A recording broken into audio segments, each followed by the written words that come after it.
नमस्कार बंधुरा मंजुश्री रान्नाघरे आपनादेर सबाइके स्वागत।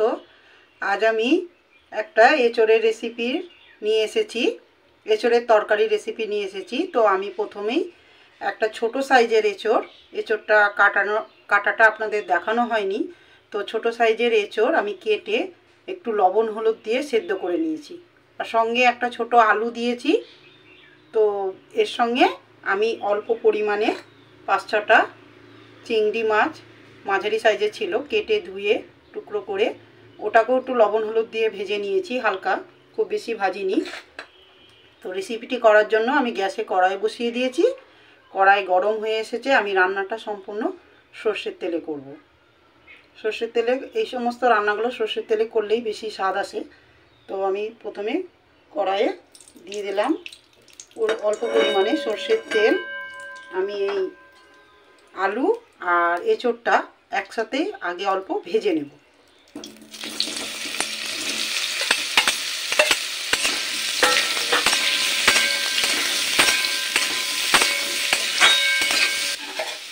तो एचोड़टा हालका भेजे निয়েছি, এবার কড়াই থেকে তুলে নেব। এই কড়াইয়েই মশলাটা কষিয়ে নেব, কড়াই ধোয়ার দরকার নেই যেহেতু এতে এঁচোড়টাই ভেজেছি। আর এঁচোড়টা কচি, খুব নরম, সামান্য একটু ভাপিয়ে নিয়েছি, খুব বেশি সেদ্ধ করার দরকার নেই।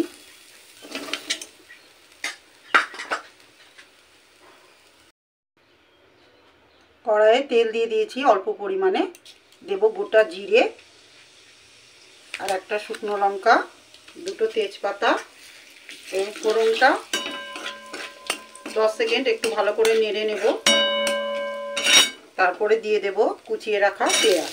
একটা বড় সাইজের পেঁয়াজ আমি কুচিয়ে নিয়েছি।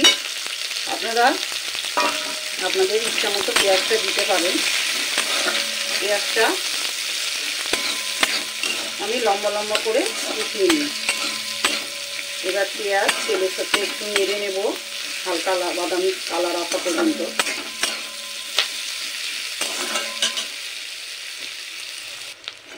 পেঁয়াজটা হালকা বাদামি হয়ে এসেছে। এই সময়ে আমি একটা ছোট টমেটো টুকরো করে কেটে নিয়েছি, দিয়ে দিলাম টমেটোর টুকরোটাও। এবার টমেটো টুকরোটাও তেলের মধ্যে খানিকক্ষণ নেড়ে নিতে হবে। এই সময়ে দিয়ে দেব পরিমাণ মতন লবণ। তরকারিতে যতটা পরিমাণ লবণ লাগবে সেই হিসাবে লবণটা দিয়ে দিলাম একবারে, তাহলে টমেটোটাও নরম হয়ে যাবে। আর দেব 1/2 চামচ হলুদ গুঁড়ো। আর এখানে একটা পেস্ট করে নিয়েছি জিরে, আদা আর কাঁচা লঙ্কা, সেই পেস্টটাও মশলাটাও দিয়ে দেব। এবার মশলা আর পেঁয়াজ টমেটো সমস্ত কিছু একসাথে খুব ভালো করে কষিয়ে নিতে হবে তেল ওঠা পর্যন্ত।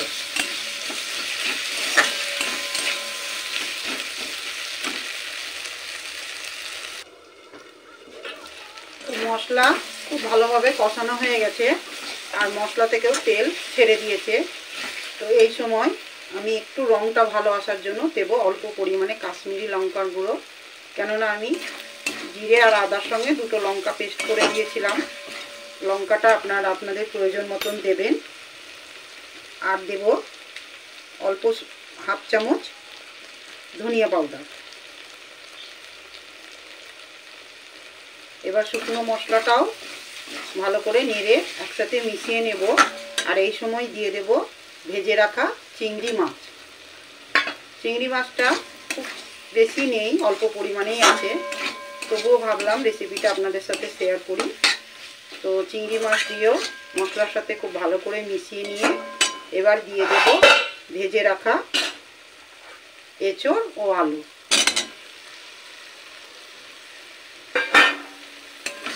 এবার সমস্ত কিছু ভালো করে নেড়ে নিয়ে আরও কিছুক্ষণ ঢাকা দিয়ে মশলার সাথে ভালো করে কষতে দেব।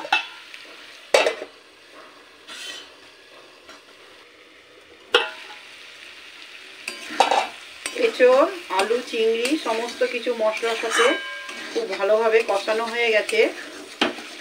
আর তরকারিটা প্রায় অর্ধেকের বেশি সেদ্ধ হয়ে গেছে, তাই খুব বেশি জল দেব না, অল্প পরিমাণে দিয়ে দেব উষ্ণ গরম জল। যে কোনো তরকারিতে গরম জল দিলে তরকারির স্বাদ ভালো আসে। তো অল্প পরিমাণে জল দিয়ে দিয়েছি।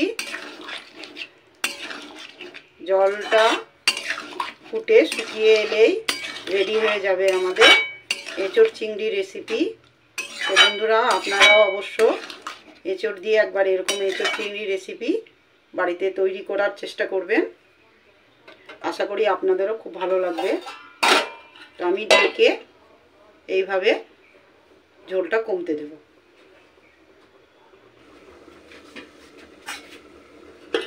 তো বন্ধুরা, ঝোল একদম কমে এসেছে ফুটে, আর সমস্ত কিছু খুব ভালোভাবে এঁচোড় আলু সমস্ত কিছু খুব ভালোভাবে সেদ্ধ হয়ে গেছে। ঝোলটাও মাখা হয়ে গেছে। এই সময়ে দিয়ে দেব অল্প পরিমাণে গরম মশলার গুঁড়ো।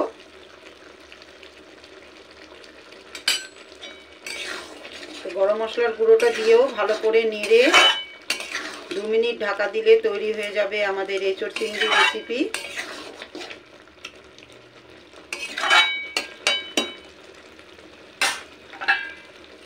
ঢাকা দিয়ে 2 মিনিট পর আপনাদের দেখাচ্ছি আমাদের রেসিপিটি কেমন হয়েছে। তো বন্ধুরা, দেখতেই পাচ্ছেন আমাদের রেসিপিটা কত সুন্দর হয়েছে। খুব অল্প তেল মশলায় একটা সুস্বাদু সবজির রেসিপি, খেতে খুব ভালো হয়। এই সময় নতুন এঁচোড় ওঠে, তো খুব লোভনীয় একটা সবজি, খেতে খুব ভালো হয়। আপনারা অবশ্যই একবার বাড়িতে ট্রাই করবেন। আর ফিরে আসবো নতুন কোনো রেসিপি নিয়ে। সকলে ভালো থাকবেন, সুস্থ থাকবেন। পেজটি ফলো করে চ্যানেলটিকে সাবস্ক্রাইব করবেন। ধন্যবাদ।